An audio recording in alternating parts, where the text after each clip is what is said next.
Hello everyone, আজকে আমরা আলোচনা করব সিম্পল সেন্টেন্স নিয়ে, কিভাবে সহজে সিম্পল সেন্টেন্স সমাধান করা যায়। দেখো,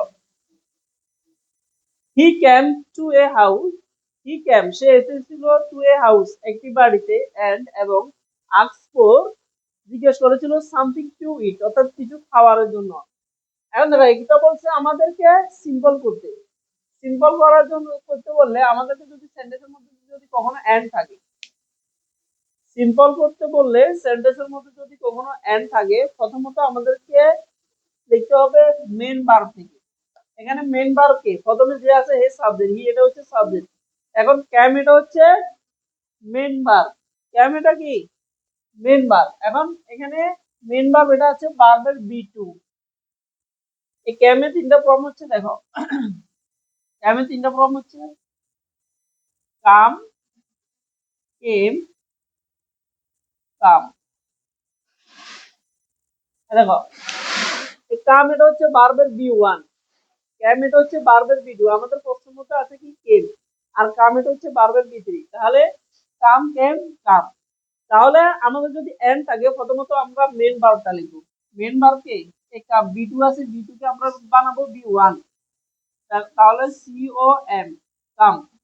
তারপরে মেন ভার্বের সাথে আইএনজি দিব, মেন ভার্বের সাথে কি দিব, আইএনজি দিব।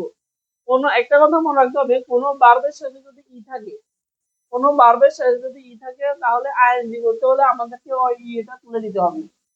তাহলে দেখো, এখানে ভার্বের শেষে ই আছে, তাহলে আইএনজি করতে হলে আমরা এটা তুলে আইএনজি দিব, তাহলে কামিং। টু এ হাউস দেওয়া আছে, মানে টু এ হাউস।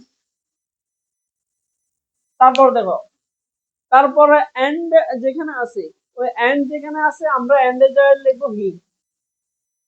এন্ডের জায়গায় কি লিখবো, হি লিখবো। কেন হি লিখবো, কারণ এখানে সাবজেক্ট আছে কে, হি আছে, এই জন্য হি লিখছি। এখানে যদি সাবজেক্ট অন্য কিছু থাকতো, I, we, you, he, she, it, যে কোনো কিছু থাকতো, তাহলে আমরা ওগুলা লিখতাম। তাহলে এখানে যেহেতু সাবজেক্ট হি আছে, এই জন্য আমরা হি লিখছি। তারপর দেখো, আর বাকি অংশ চেঞ্জ দেওয়া আছে, ওগুলো লিখবে, এখানে কোনো চেঞ্জ নাই। তাহলে হি আস্ক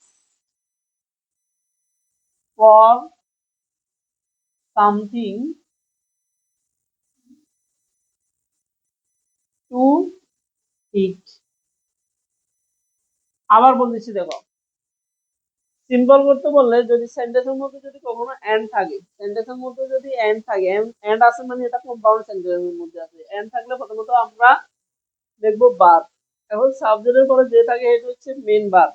এন্ড এখানে আছে কেম, কেম এর বিভার হচ্ছে কাম, কামের সাথে দিব আইএনজি। কাম কোন ভার্বের সাথে যদি ই থাকে, তখন আমাদের এই এটা বাদ যায়, এটা বাদ দিয়ে এখানে হয় আইএনজি শুধু, কামিং টু এ হাউস যেভাবে ছিল ওইভাবে লিখছি। এন্ড যেখানে আছে ওখানে আমরা লিখবো সাবজেক্টটা, এন্ড যেখানে আছে ওখানে আগে লিখবো সাবজেক্ট। সাবজেক্ট কি আছে, হি, হি। বাকি অংশ সেম যেভাবে আছে ওইভাবে লিখছি, আর কোনো চেঞ্জ নেই। আশা করি সবাই বুঝতে পারছো।